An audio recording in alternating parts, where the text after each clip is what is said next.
Dear sir, my name is Javed Akbar. I truly appreciate your videos and your teaching style. I would like to request you to kindly make videos on the concept of sets. I have also a question. If sample spaces and events are represented as sets, how do we handle repetition since sets do not allow repeated elements? Thank you. Bismillahir Rahmanir Rahim. Thank you, Javed Akbar Saab. You have asked me to explain sets in mathematics. I believe you yourself are a teacher of mathematics and you probably are MPhil in mathematics. But since you have asked me to explain the sets for the students, so let me try. I may not be able to explain as good as you yourself can be, but I'll make it a try. You have asked some particular questions also. I'll deal those questions in a different video, but let me explain the sets first. You know, the definition of a set is a collection of well-defined, this is, I have written here, a set is a collection of well-defined and distinct objects. I have highlighted the important words in the definition. Collection is an important word which needs explanation. Well-defined is a critical phrase in this definition, which also needs a great deliberation and explanation. And then distinct similarly is the second critical word. I'll explain this definition with the help of these words. I'm explaining these words one by one. Let me start with the phrase well defined. What do we mean by well defined? What are well defined objects? Well, a well defined object is the object which has no ambiguity, no confusion, no doubt, and no argument whether that object belongs to a set or it does not belong to a set. I mean, everybody agrees that this object either belongs to this set or it does not belong to a set.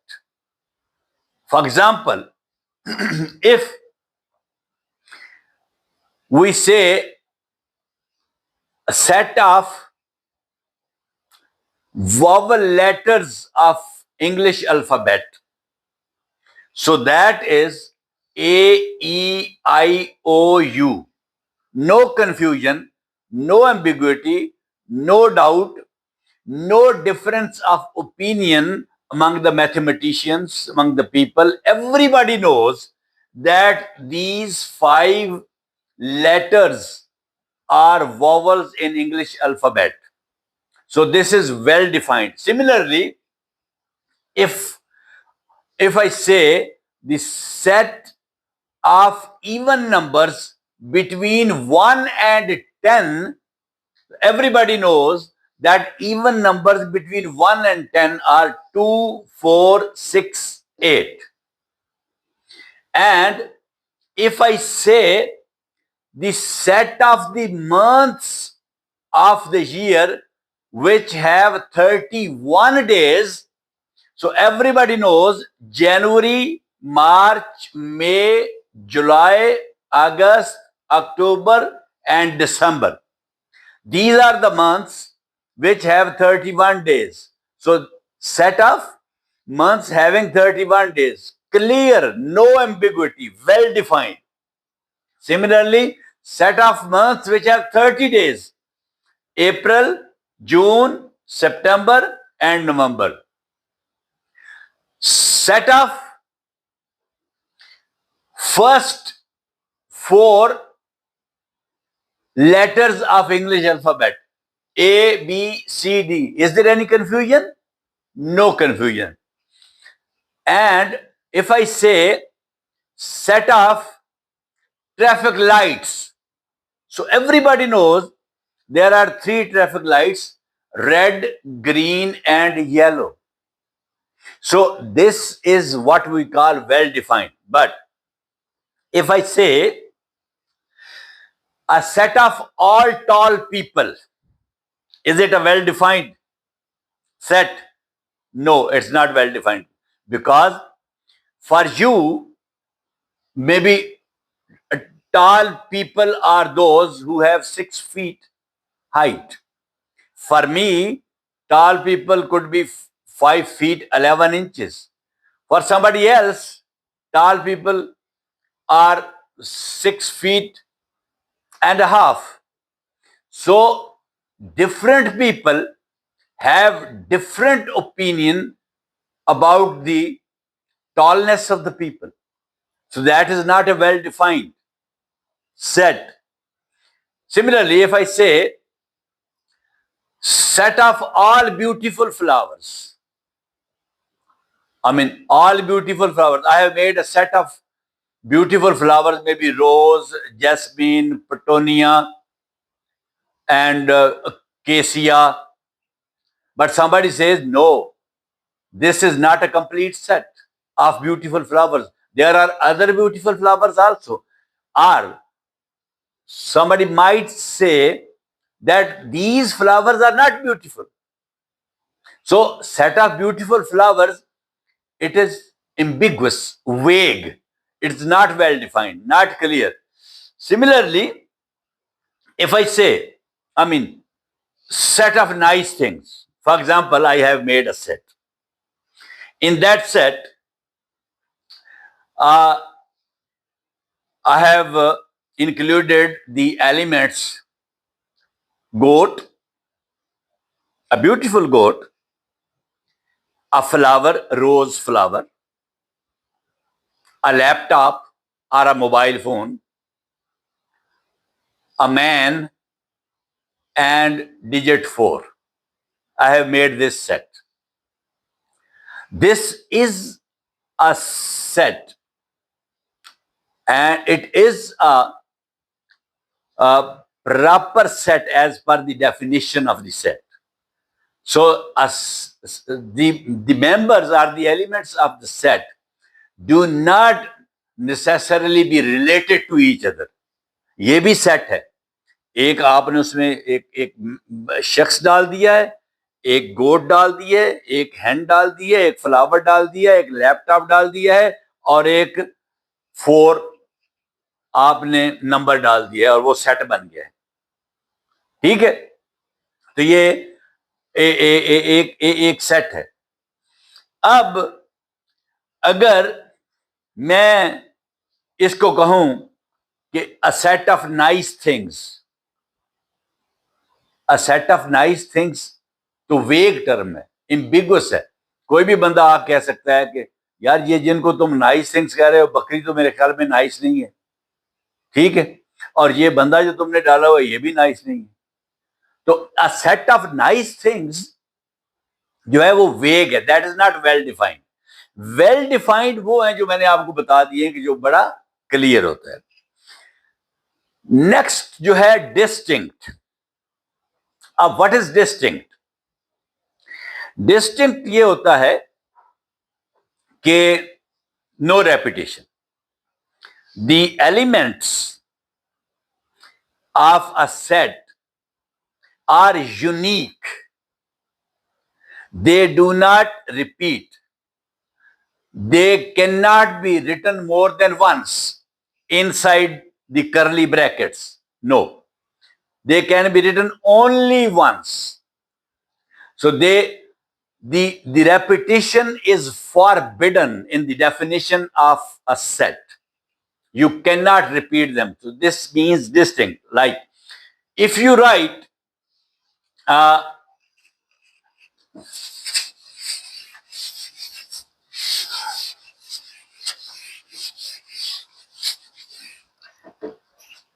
If you write this set, A is equal to 1, 2, 2, 3, 4. Well, this is not a set because you have repeated 2 twice. And the definition is distinct objects. Distinct objects means no repetition. You can't write any element more than once. So this is not a set. Distinct means no repetition. Repetition is forbidden in mathematical rule as far as the definition of set is concerned. And what about the object? The members are the elements which are written inside these curly brackets. They are the objects. Now the objects are basically the elements are members of the set written inside these curly brackets with commas in between. Now the word collection. Collection means more than one thing, more than one object. But what about an empty set? An empty set is not a collection of any objects. There's nothing in empty set. There is zero element in empty set. And what about singleton set? The set which has only one element, one member. That is also not collection because collection means more than one objects. So, how will you justify this thing? Because you do have an empty set. You do have a singleton set. Well, you can say, how can a set having nothing can be a collection?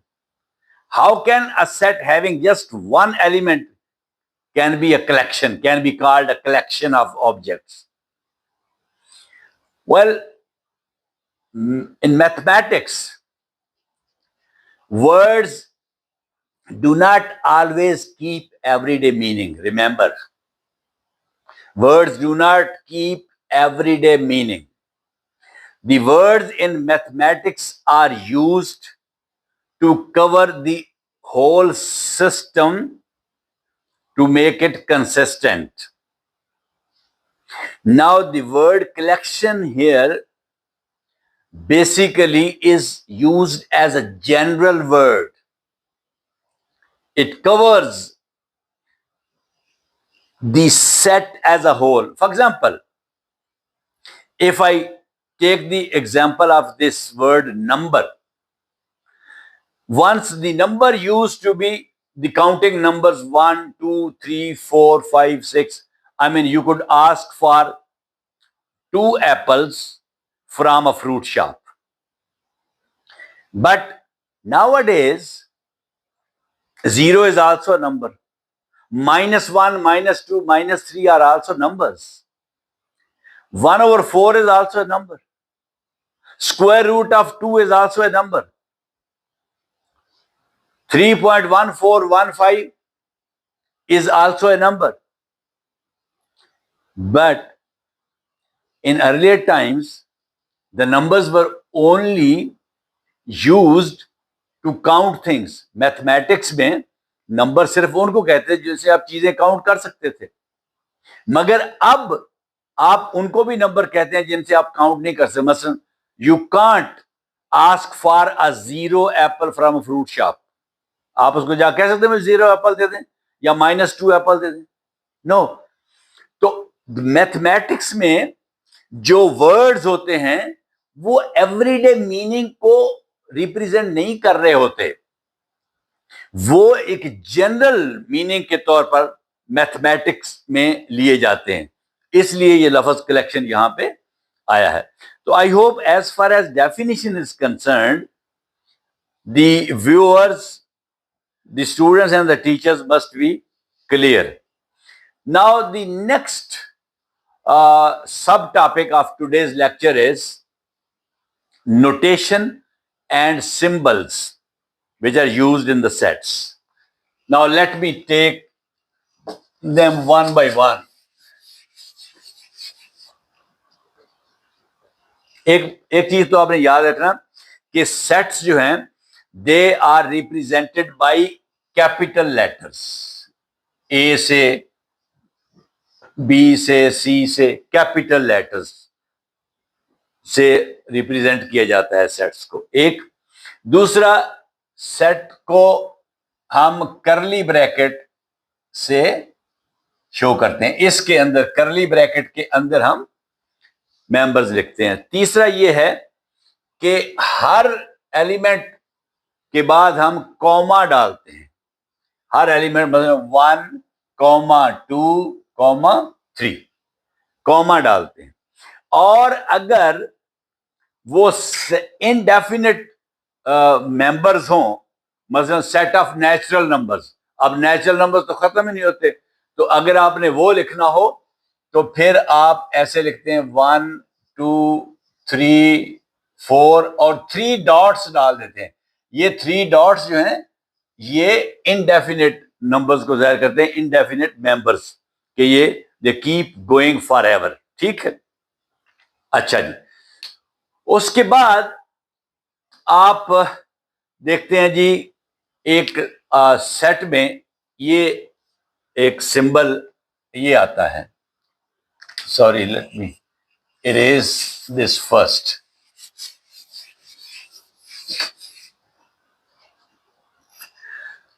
ये एक symbol आता है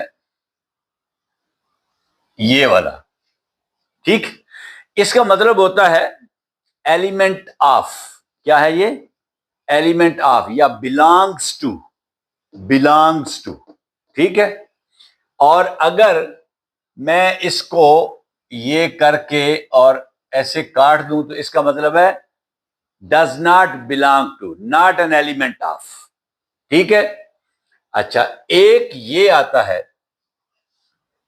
ये ऐसे और फिर नीचे line. ये है सबसेट.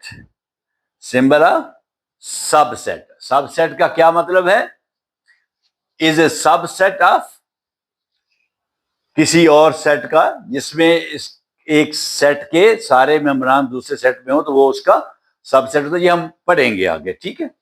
अच्छा, एक ये इस तरह आता है, ये इसको कहते हैं प्रॉपर सबसेट. प्रॉपर सबसेट ये भी हम पढ़ेंगे कि ये प्रॉपर सबसेट क्या होता है. एक ये आता है, इसको कहते हैं यूनियन. क्या है? यूनियन. ठीक है. यानी ये इट कंबाइंस 2 और 3 सेट्स. यूनियन. ठीक है. एक इसको आप अपवर्ड अपसाइड डाउन कर दें, इसको कहते हैं इंटरसेक्शन. इंटरसेक्शन का मतलब होता है द एलिमेंट्स कॉमन टू 2 और 3 सेट्स, वो उसको इंटरसेक्शन जो है वो जाहिर करता है.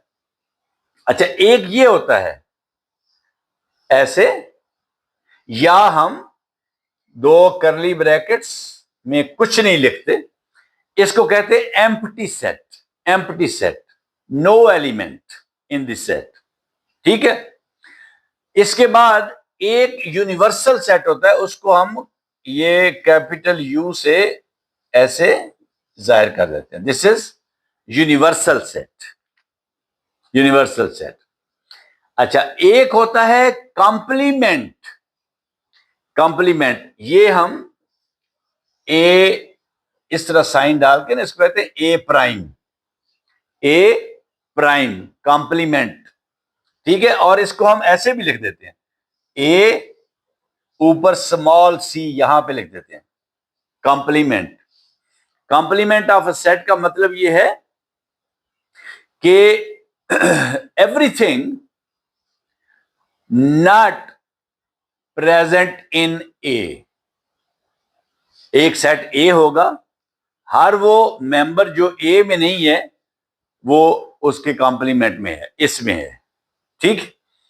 अच्छा जी, इसके बाद एक आपको ये साइन मिलेगा, स्मॉल एन इंटू कैपिटल ए।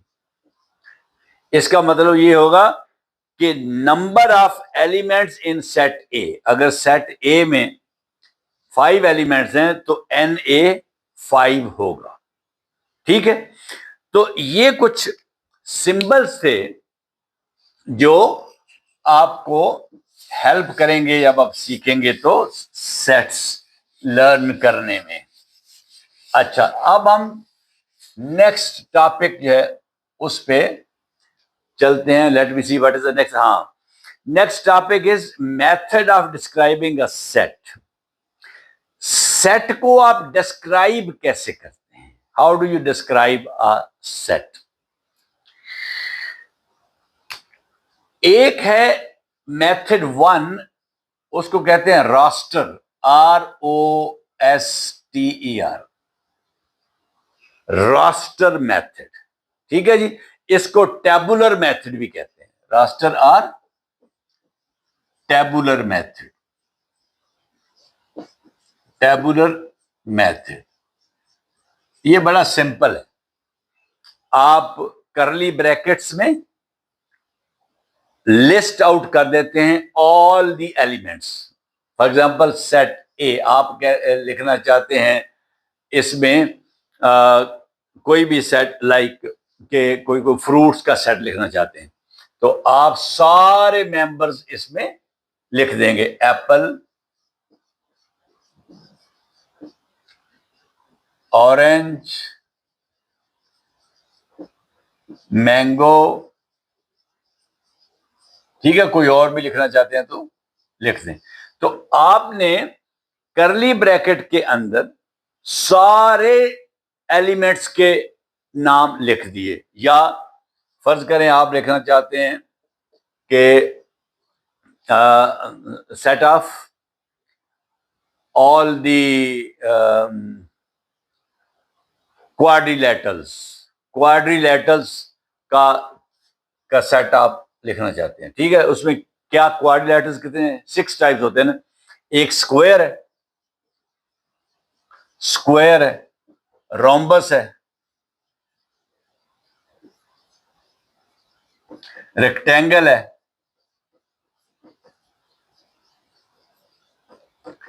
पैरेललोग्राम है,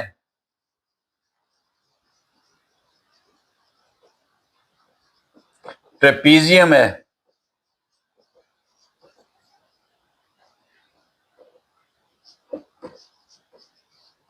और ट्रेपीजॉइड है।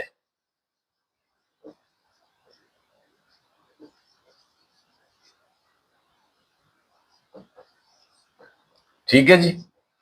तो ये हो गया। तो आप तमाम मेंबर्स या एलिमेंट्स जो हैं वो करली ब्रैकेट के अंदर सबको you list out one by one. तो ये दिस इज कॉल्ड रोस्टर और टेबुलर मेथड। अब दूसरा मेथड है set builder method. Set builder method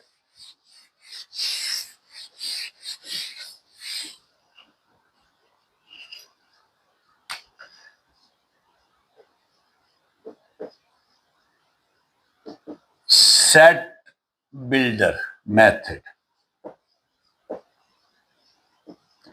अब सेट बिल्डर मेथड जो है, इसमें आप सेट के अंदर करली ब्रैकेट्स के अंदर जो एलिमेंट्स हैं सेट के, उनको आप लिस्ट आउट नहीं करते, हर एलिमेंट को नहीं लिखते। उसको लिखने का एक डिफरेंट तरीका है। वो ये है, आप ऐसे करते हैं, मसलन फर्ज करें आप लिखना चाहते हैं कि इवन नंबर्स बिटवीन 1 and 10। ठीक। ये लिखना चाहते हैं। चल लिखते हैं, देखें आप इसको ये लिखेंगे set of even numbers between 1 and 10, ऐसे लिखेंगे x, यहां पे आप कोलन डालेंगे, 2 डॉट्स ऊपर नीचे कोलन, ये कोलन भी डालते हैं और वर्टिकल बार भी डालते हैं, यानी इसकी जगह पे आप ये भी डाल सकते हैं। इन दोनों में से कोई एक डालेंगे, या ये डालेंगे या ये डालेंगे, तो ये याद रखना है आपने। अच्छा, x is an even number, comma 1 is smaller than x and x is smaller than or equal to 10, ये मैंने लिख दिया। ठीक है जी। अब इसको क्या पढ़ना है हमने, इसको पढ़ेंगे कैसे, सॉरी यहां पे इसको जाहिर करना, इसको कैसे पढ़ना है मैं पढ़ के बताता हूं आपको। A is set of all x, A is set of all x such that, ये कोलन जो है या वर्टिकल बार जो है उसका मतलब होता है such that x is an even number, और ये कॉमा जो है इसका मतलब सेट के अंदर एंड होता है। कॉमे का मतलब क्या होता है, and 1 is smaller than x, x even number है ना, यानी x is greater than 1। अगर आप इधर से पढ़ेंगे तो ये देखो ये ग्रेटर बन जाएगा ना, x is greater than 1 या 1 is smaller than x। ठीक है, यानी x बड़ा है 1 से, तो हम इवन नंबर की बात करें इसका मतलब ये 2 है।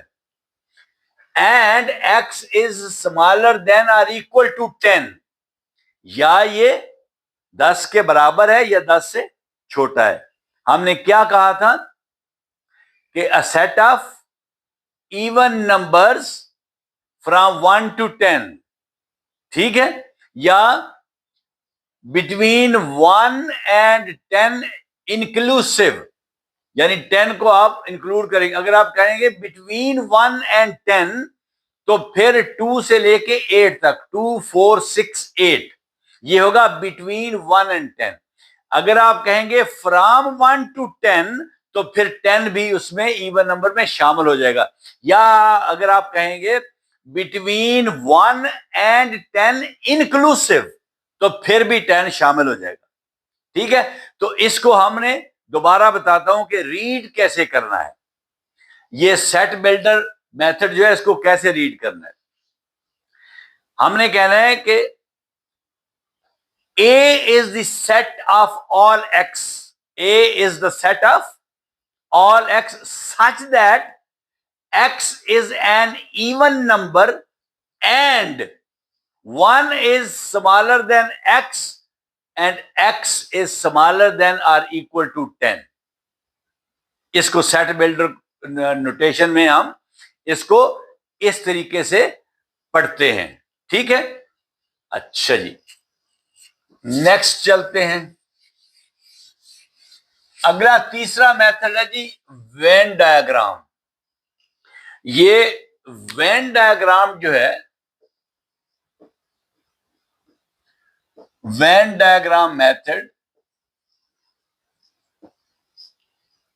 वेन डायग्राम मेथड में आप क्या करते हैं, एक आप यूनिवर्सल सेट लेते हैं, बड़ा सेट, उसको आप रेक्टेंगल से जाहिर करते हैं, उसके अंदर आप सर्कल्स बना देते हैं।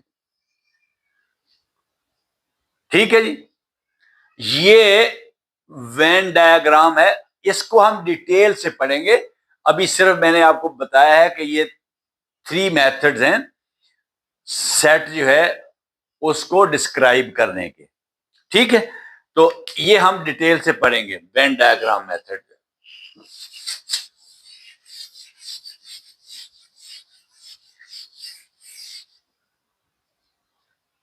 अच्छा जी, अब हम आगे चलते हैं, टाइप्स ऑफ सेट्स। सेट की कितनी किस्में होती, ठीक। सबसे पहले मैं आता हूं जी एम्प्टी सेट पे।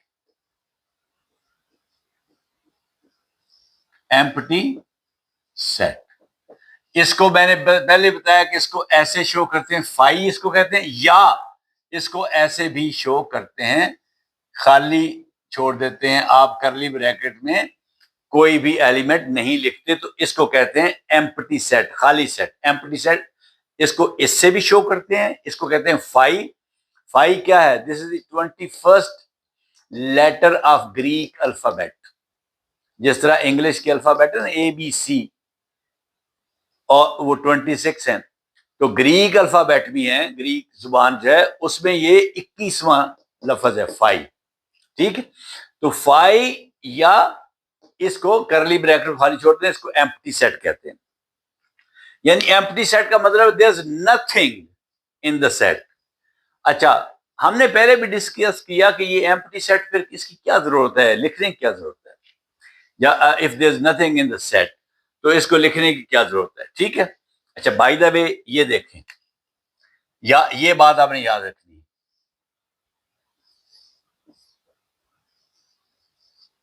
This is not an empty set. ये एम्प्टी सेट नहीं है, एक एम्प्टी सेट के अंदर एक और एम्प्टी सेट है, ठीक है। ये एक एक एलिमेंट है सेट के अंदर, ये सिंगलटन सेट है। सिंगलटन सेट वो होता है जिसमें एक ही एलिमेंट हो, ठीक है। तो ये एम्प्टी सेट नहीं है, ये बात याद रखना। और एक बात और याद रखनी है आपने कि empty set is a subset of every set. Her set का ये सबसेट होता है एम्प्टी सेट जो, ठीक है। अच्छा, अब आप कहेंगे कि यार ये एम्प्टी सेट की क्या जरूरत थी इसको लिखने की, क्योंकि वो सेट तो है कलेक्शन ऑफ ऑब्जेक्ट्स। तो ये, अच्छा, ये आपको पता है कि जब आप सेट के ऑपरेशंस करते हैं, मसलन इंटरसेक्शन ऑफ सेट्स है, ये जो फर्ज करें एक सेट है ए और उसमें मेंबर्स हैं 1 2 एंड 3। एक सेट है बी और उसके एलिमेंट्स हैं 4 5 एंड 6। अब आप मुझे इसका मैं ऑपरेशन करने लगा हूं, A intersection B. A intersection B का मतलब ये है कि the number of elements are the elements which are common to both the sets.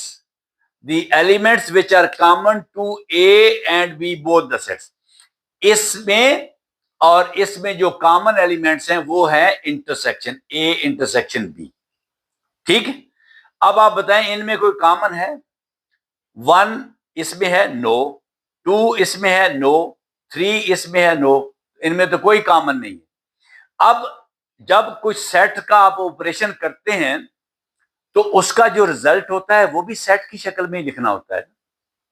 तो अब इसमें मैं क्या लिखूं भाई? A intersection B is nothing, तो नथिंग को मैं ये लिखता एम्प्टी सेट। इसका जवाब ये है, ए इंटरसेक्शन बी का ये जवाब ऐसे लिखूंगा या ऐसे लिखूंगा, ए इंटरसेक्शन बी का ये जवाब है।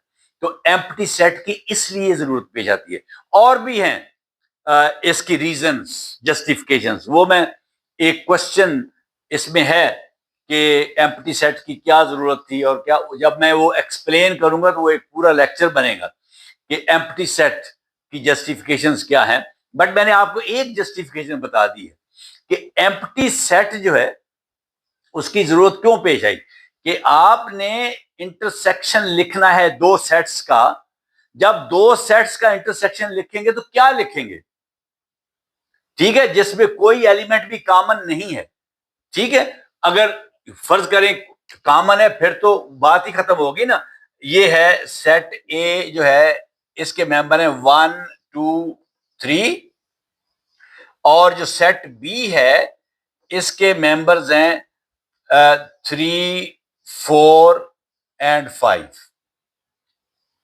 ठीक है, 1 2 3 3 4 5। अब ए इंटरसेक्शन बी क्या होगा? यानी इसमें और इसमें क्या कॉमन है? 1 इसमें है, नहीं कॉमन। 2 इसमें है, नहीं कॉमन। 3 इसमें है और इसमें भी है, ये कॉमन है।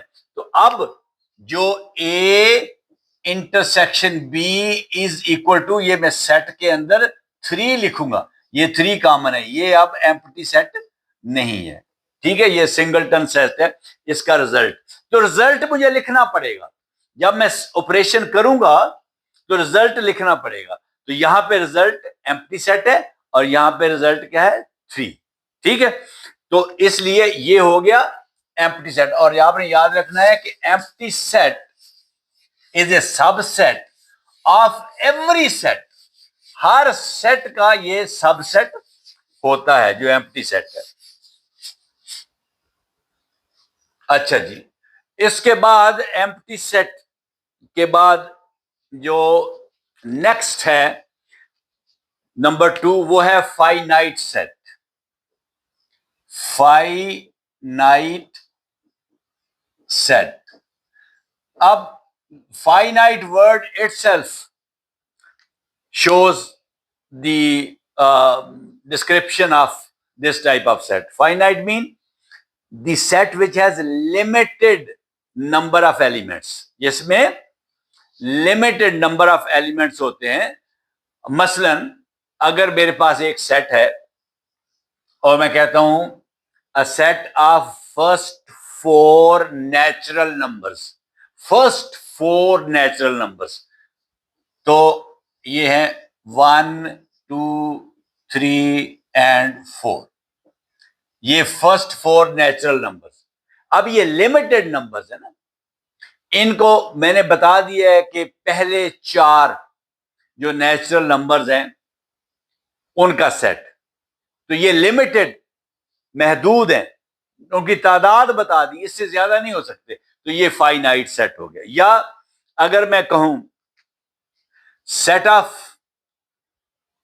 ट्रैफिक लाइट्स, ठीक है, सेट ऑफ ट्रैफिक लाइट्स, बताएं set of traffic lights limited है कि नहीं? यस, लिमिटेड है।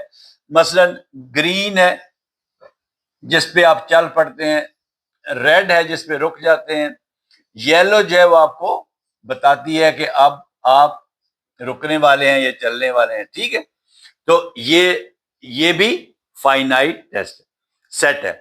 और अगर मैं कहूं कि set of vowel letters of English alphabet, तो वो भी फाइनाइट है। देखे ना, वो क्या है? C is equal to A E I O U, ये 5 ही लेटर्स है ना, there are only 5 letters, A E I O U, ये भी फाइनाइट सेट है। तो this is finite set in which the number of elements is limited. ठीक है, अच्छा, नेक्स्ट टाइप पे हम चलते हैं, विच इज, अच्छा इसको फाइनाइट पढ़ना है। This word is pronounced as finite, finite ना पढ़ना। मगर ये जो है नंबर 3, ये इनफिनिट पढ़ना है, इसको इनफाइनाइट ना पढ़ लेना। इनफिनिट सेट, इसमें ये वो सेट है इनफिनिट सेट जिसमें अनकाउंटेबल एलिमेंट्स है, आप काउंट नहीं कर सकते। फाइनाइट क्या था? लिमिटेड। काउंटेबल आप काउंट कर सकते हैं, गिन सकते हैं। तो इनफिनिट क्या है? आप काउंट नहीं कर सकते। मसलन मैं कहता हूं set of all natural numbers, set of all natural numbers 1 2 3 4 1 2 3, 3 dots डाल दिए मैंने, keeps on going forever। आप काउंट नहीं कर सकते। मुझे लार्जेस्ट नंबर बता दें कौन सा है, कोई भी नहीं है लार्जेस्ट नंबर, उससे अगला फिर कोई नंबर आ जाएगा, तो आप इनको काउंट नहीं कर सकते, अनकाउंटेबल एलिमेंट्स। तो ये हैं इनफिनिट सेट में ये होते हैं अनकाउंटेबल नंबर्स, ठीक है। ये तीसरा था। नेक्स्ट टाइप, जो फोर्थ टाइप है, इनफिनिट के बाद singleton set. Number 4 is singleton set. Singleton set वो होता है जिसमें एक ही एलिमेंट हो। फर्ज करें a इज इक्वल टू 7, ये सिंगलटन सेट, एक ही एलिमेंट, ठीक है। तो ये it's very simple, singleton set.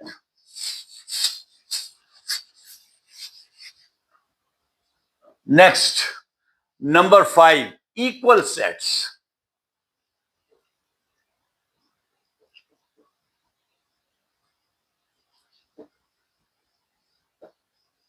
Equal sets, अच्छा जी, इक्वल सेट्स क्या होते हैं? अगर ये सेट ए जो है, इसके मेंबर्स हैं 1, 2 और 3, और जो सेट बी है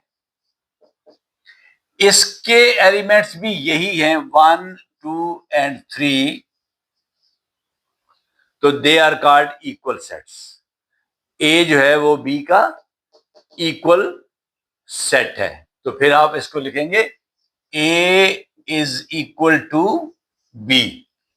यानी ये नहीं है कि सिर्फ तादाद सेम है, इसमें भी 3 है, इसमें भी 3 है, ना, है भी सेम एग्जैक्टली। इसमें 1 है तो इसमें भी 1 है, इसमें 2 है तो इसमें भी 2 है, इसमें 3 है तो इसमें भी 3 है। एक और तरीका देख लें, फर्ज करें सेट ए जो है, इसमें आप लिखते हैं को फ्रूट्स लिख लें, ठीक है। एप्पल, मैंगो, ऑरेंज, बनाना लिखना है तो वो भी लिख लें, बहरहाल जगह नहीं है, मैं सिर्फ 3 लिख रहा हूं। और बी जो है उसमें आप लिखते हैं मैंगो,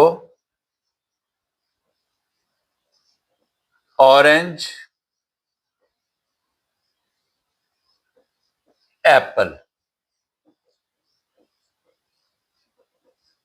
जी।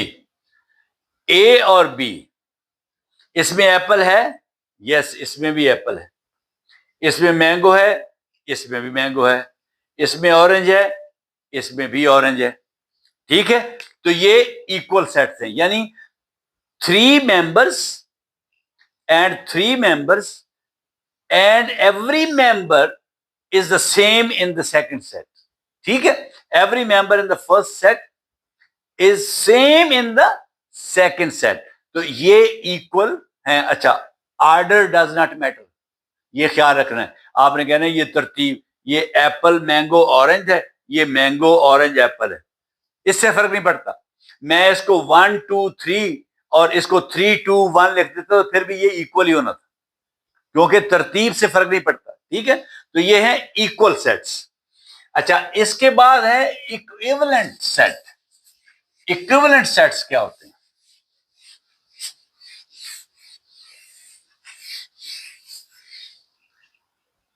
Equivalent sets, number 6,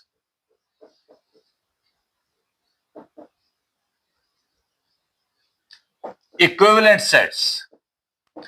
equivalent sets वो 2 सेट्स होते हैं जिनमें only the number of elements are same, बाकी जो ऑब्जेक्ट्स हैं उनका सेम होना जरूरी नहीं, वो सेम नहीं होते। मसलन मैं कहता हूं A is the set of vowel letters of English alphabet, A, E, I, O U, ये कितने हैं, कितने एलिमेंट्स हैं, 1 2 3 4 5। अब मैं कहता हूं set B is equal to 1 2 3 4 5, first 5 natural numbers. ये कितने हैं, 1 2 3 4 5। ये कितने हैं, 1 2 3 4 5। ये इक्विवेलेंट सेट है। A is equivalent to B, they are not equal, equal नहीं है, इक्विवेलेंट है, क्योंकि ये इनका नंबर जो है वो सेम है। ये भी 5 एलिमेंट्स हैं और इसमें भी 5 एलिमेंट्स हैं, तो ये इक्विवेलेंट है, मगर सेम नहीं है। ये एक ही जगह पे 1 है, यहां number is same but the objects are not same. ठीक है, ये है इक्विवेलेंट सेट। ये नंबर 6 होगी टाइप ऑफ सेट। अच्छा, उसके बाद नंबर 7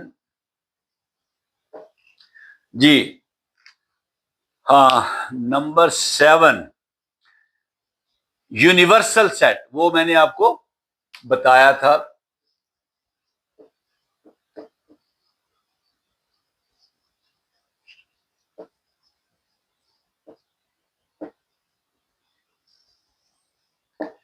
ये इसको कॉन्टेक्स्ट डिपेंडेंट सुपरसेट भी कहते हैं, यानी एक किसी खास कंटेंट में जिसमें सारे एलिमेंट्स मौजूद, मसलन आपका एक स्कूल है, उस स्कूल के टोटल बच्चे जो हैं वो यूनिवर्सल सेट है और बाकी सारे उसके सबसेट हैं। The students in section A of class 1, ये सबसेट है यूनिवर्सल सेट का। यूनिवर्सल सेट क्या था, all the students of your school. ठीक, तो यूनिवर्सल सेट में सारे एलिमेंट्स मौजूद होते हैं। It contains all elements in a particular context. एक खास, ये नहीं कि ऑल स्टूडेंट का मतलब सारी दुनिया में जो स्टूडेंट है वो, नो, किसी खास कॉन्टेक्स्ट की बात हो रही ना, गिवन कंडीशन में सारे एलिमेंट्स जो हैं वो उसमें मौजूद होते हैं, बाकी सारे उसके सबसेट्स होते हैं। ठीक है, मसलन आप एक क्लास को अगर लेते हैं यूनिवर्सल सेट, तो उसमें अगर फर्ज करें 30 बच्चे हैं, आप कहते हैं जी इसमें जो फुटबॉल के एक सबसेट है वो उन स्टूडेंट का जो फुटबॉल खेलते हैं, ठीक है, जितने भी प्लेयर होते हैं। एक सबसेट है वो जो क्रिकेट खेलते हैं 50 में से। अब वो 50 जो है उस कॉन्टेक्स्ट में वो यूनिवर्सल सेट है जो टोटल स्टूडेंट्स हैं सेक्शन में, और उसके नीचे सबसेट्स हैं। फिर कुछ बच्चे इतने क्रिकेट खेलते हैं वो सबसेट है, इतने फुटबॉल खेलते हैं वो सबसेट है, इतने वॉलीबॉल खेलते हैं वो सबसेट है, इतने बैडमिंटन खेलते हैं वो सबसेट है। ठीक है, तो यूनिवर्सल सेट में ऑल मेंबर्स होते हैं जो कि किसी खास गिवन कंडीशन में उस कॉन्टेक्स्ट में यूज हो रहा होता है, और इसको आप इससे जाहिर करते हैं, ये कैपिटल यू ऐसे करके लिख देते हैं, ये इसका सिंबल होता है। ये मैं ऑलरेडी पहले आपको बता चुका हूं।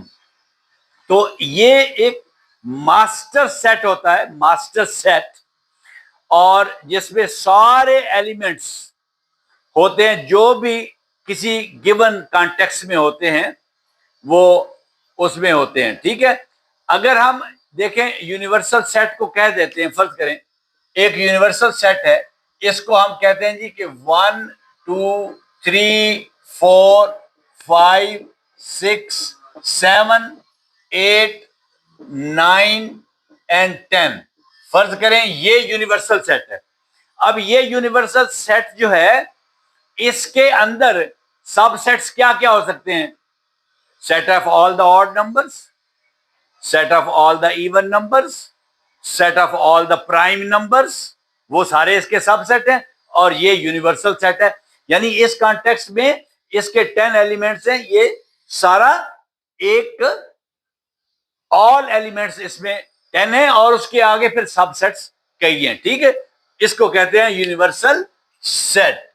तो ये लेक्चर जरा लंबा हो गया है, तो मेरा ख्याल है कि इसको यहीं पे स्टॉप करते हैं और अगली टाइप्स ऑफ सेट्स फिर बाद में सीखेंगे और फिर उसके अलावा जो नेक्स्ट टॉपिक बनेगा सेट्स का वो भी इसमें सीखेंगे। ठीक है, thank you and Allah Hafiz.